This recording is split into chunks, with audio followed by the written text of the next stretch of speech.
বছৰ বহুত ঠাণ্ডা পৰিছিল, বহুতেই বেছি।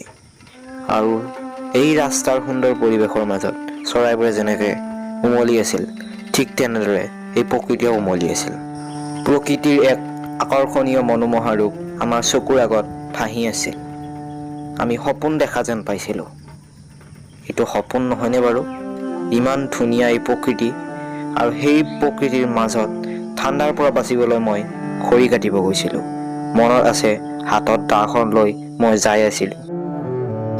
এনেকুৱা প্ৰকোপ ঠাণ্ডাৰ পৰা বাচিবলৈ খৰি কটাৰ বাহিৰে অইন কোনো উপায় মোৰ হাতত নাছিল, আৰু সেইকাৰণে খৰি কাটি জুই পোৱাটোৱে মোৰ লক্ষ্য বুলি ভাবিছিলোঁ আৰু খৰি কাটিব আৰম্ভ কৰিছিলোঁ। হঠাৎ সেই দিনবোৰ সলনি হ'ব ধৰিলে। সেই ঠাণ্ডাৰ ধুনীয়া পৰিৱেশৰ ঠাইত নতুনকৈ গৰমৰ আগমন ঘটি আছিল। লাহে লাহে সেউজীয়া পথাৰে এক আকৌ সুন্দৰ মনোমোহা পৰিৱেশৰ সৃষ্টি কৰিছিল যদিও গৰমৰ পৰিমাণো আগতকৈ বহুত বাঢ়ি আহিছিল। আমি ভবা নাছিলোঁ যে তাৰ বিপৰীতটো অতি সোনকালে হ'ব।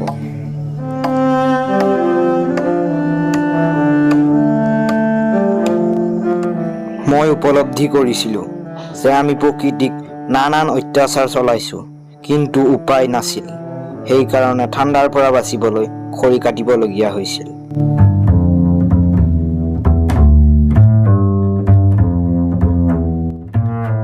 লাহে লাহে এই ভীষণ গৰমৰ দিনবোৰৰ আগমন ঘটি আছিল। গৰমৰ দিনবোৰৰ লগে লগে খনন কাৰ্য আৰম্ভ হ'বলৈ ধৰিছিল। গৰমৰ প্ৰকোপ এই হাঁহকেইটাৰ ওপৰতো হৈছিল, আৰু সেইকাৰণে ইহঁতে নিজক বচাবলৈ পানীৰ সঁহাৰি লৈছিল, আৰু এনেদৰে ইহঁতেও উমলি আছিল প্ৰকৃতিৰ লগত। গৰমৰ প্ৰকোপ দিনক দিনে বাঢ়িয়ে আহি আছে। এই গৰমত জীৱ-জন্তু জীয়াই থকাটো অসম্ভৱ যেন হৈ পৰিছে। যোৱা কেইবছৰতকৈ এইবছৰৰ গৰমৰ পৰিমাণ বহুতেই বেছি। অসমত প্ৰায় এই গৰমৰ পৰিমাণ 45 ডিগ্ৰী পৰ্যন্ত বাঢ়ি গৈছে। বেলেগ ৰাজ্যৰ কথা ক'বলৈ গ'লে 47 ডিগ্ৰী, 45 ডিগ্ৰী, 50 ডিগ্ৰী আৰু তাতকৈ বহু ঠাইত বাঢ়ি গৈছে।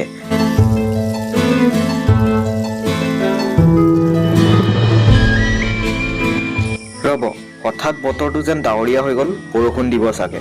ঘৰলৈ যোৱাটোৱে ভাল হ'ব।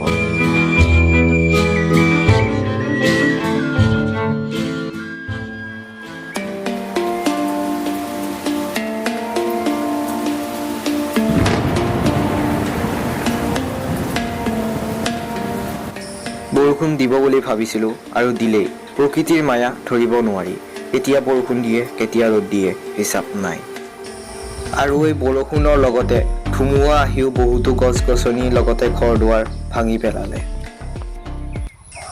ইয়াৰ পৰা এটা কথাই বুজিব পাৰি, প্ৰকৃতিয়ে নিজৰ কৰ্তব্য ভালদৰে পালন কৰি আছে, কিন্তু আমি নিজৰ কৰ্তব্য পাহৰি গৈছোঁ।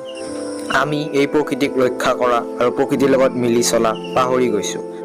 আমি এই গৰমৰ পৰা ৰক্ষা পাবলৈ হওক বা প্ৰকৃতিৰ লগত মিলি চলি থাকিবলৈ হওক, আমি গছ-গছনি ৰুব লাগিব, লগতে এই গছ-গছনিবোৰক ৰক্ষা কৰিব লাগিব। যোৱা বছৰ মই এই নিম গছডাল ৰুইছিলোঁ, কাৰণ নিম গছে বায়ু পৰিষ্কাৰ কৰে। আৰু এইবাৰো আমি বিভিন্ন ধৰণৰ গছপুলি ৰোপণ কৰিছোঁ। নিশ্চয়কৈ এই গছপুলিৰ ফল-মূল আমাৰ ফিউচাৰ জেনেৰেশ্যনে খাব পাব, আৰু ইয়াৰ পৰা বিভিন্ন ধৰণৰ সুবিধা লাভ কৰিব পাৰিব। বছৰৰ এটা দিন, অৰ্থাৎ 5 জুন তাৰিখ বিশ্ব পৰিৱেশ দিৱসৰ দিনাই যে গছপুলি ৰুব লাগে তেনেকুৱা নহয়। বছৰৰ 365 দিন আপুনি গছপুলি ৰুব পাৰে। নিজৰ সময় অনুযায়ী এটা গছপুলি ৰুৱক, আৰু সেই গছপুলিয়ে নিশ্চয়কৈ আপোনাক ভৱিষ্যতে বহুত সুবিধা দিব। প্ৰকৃতিয়ে নিজৰ কৰ্তব্য কেতিয়াও পাহৰা নাই। বাৰিষাৰ সময়ত বৰষুণ দিয়া, যেতিয়া আমাক ৰ'দ লাগে ৰ'দ দিয়া, আৰু ঠাণ্ডাৰ দিনত ঠাণ্ডা বতৰ প্ৰদান কৰা, এইবোৰ প্ৰকৃতিৰ কৰ্তব্য, আৰু প্ৰকৃতিয়ে নিজৰ কৰ্তব্য ভালদৰে পালন কৰি আছে। গতিকে আমিও আমাৰ কৰ্তব্য পাহৰিব নালাগে, আৰু প্ৰকৃতিক ৰক্ষা কৰা আৰু প্ৰকৃতিৰ লগত মিলি চলাটো আমাৰ এটা কৰ্তব্য। গতিকে আহক আমি সকলোৱে মিলি গছপুলি ৰোপণ কৰোঁ, লগতে আমাৰ প্ৰকৃতিক ৰক্ষা কৰোঁ।